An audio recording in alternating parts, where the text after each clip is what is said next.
मंदिरों में इतना दान क्यों आता है? सिर्फ श्रद्धा या कुछ और? भारत के बड़े मंदिरों में जाना सिर्फ पूजा करने जाना नहीं होता। वहाँ आप दुनिया के सबसे बड़े शैक्षिक धन प्रवाहों में से एक को भी देख रहे होते हैं। तिरुपति बालाजी मंदिर में हर साल लगभग 1200 से 1600 करोड़ तक दान आता है। नकदी गिनने और सोने की भेंट संभालने के लिए अलग सिस्टम। वैष्णो देवी माता मंदिर में हर साल करीब 200 से 300 करोड़ तक दान आता है।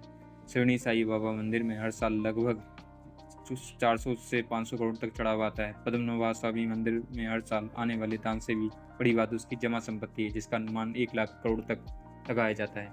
लेकिन सवाल है, लोग इतना दान करते क्यों? पहली नज़र में जवाब आसान लगता है, श्रद्धा। लेकिन अगर ध्यान से देखें तो दान अक्सर तब बढ़ता है जब इंसान की जिंदगी मुश्किल में होती है, परीक्षा आने वाली हो, कोई बीमारी हो, पैसे की समस्या हो, नौकरी या भविष्य को लेकर डर हो। ऐसे समय इंसान सिर्फ प्रार्थना नहीं करता, कुछ करना भी चाहता है। क्यों?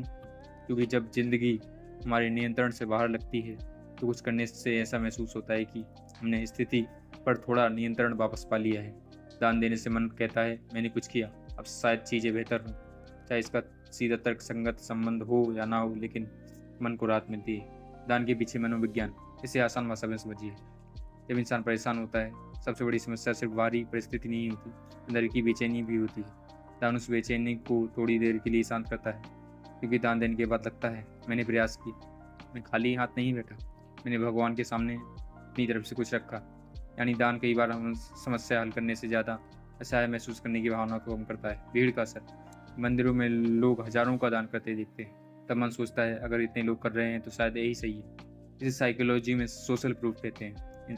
इंसान अक्सर वही करता है जो समाज सही मानता है। पहचान वाला हिस्सा, कई बार दान सिर्फ पैसे देना नहीं होता, ये खुद को ये कहने जैसा होता है, मैं ऐसा इंसान हूँ जो मुश्किल समय में अपना कर्तव्य निभाता है।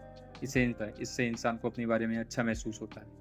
ए बी फ्रेमवर्क के अनुसार, यानी आचार प्रशांत फ्रेमवर्क के अनुसार।